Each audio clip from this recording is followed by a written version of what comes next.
Hi friends, ഞാൻ ദീപു. ഇത് എൻ്റെ സഹപാഠി കരുമലക്കോമ്പിൽ സ്മിത സത്യൻ ആണ്. ഒരു ചെറിയ പനിയെ തുടർന്ന് മെഡിക്കൽ കോളേജിൽ അഡ്മിറ്റായ അവൾ ഇഹലോകവാസം വെടിഞ്ഞ് തൻ്റെ മകളെയും ഭർത്താവിനെയും തനിച്ചാക്കി അവൾ വിഷ്ണുപാദത്തിൽ ലയിച്ചിരിക്കുകയാണ്. അവൾ രാഷ്ട്രീയ സാമൂഹിക പ്രവർത്തനത്തിൽ സജീവ സാന്നിധ്യമായിരുന്നു.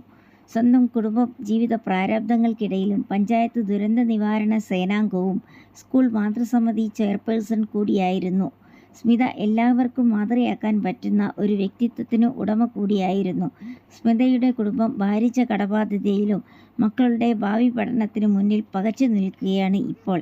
ഈ ഒരു അവസ്ഥയിൽ ഇപ്പോൾ നമുക്ക് ചെയ്യാവുന്നത് അവളുടെ കുടുംബത്തിന് വേണ്ടി ഒരു കൈത്താങ്ങായി എൻ്റെ സുഹൃത്തുക്കൾ ഒരു 100 രൂപയെങ്കിലും അവളുടെ അക്കൗണ്ടിൽ ഇട്ട് കൊടുക്കുമെന്ന് ഞാൻ പ്രതീക്ഷിക്കുന്നു.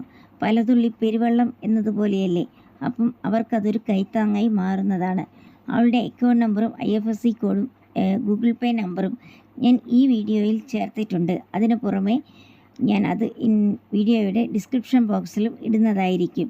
നിങ്ങളുടെ വിലയേറിയ ഒരു കുഞ്ഞു സഹായം അവൾക്കായി നിങ്ങൾ മാറ്റിവെക്കുമെന്ന് പ്രതീക്ഷയോടെ സ്മിതയ്ക്ക് ആത്മശാന്തി നേരുന്നു.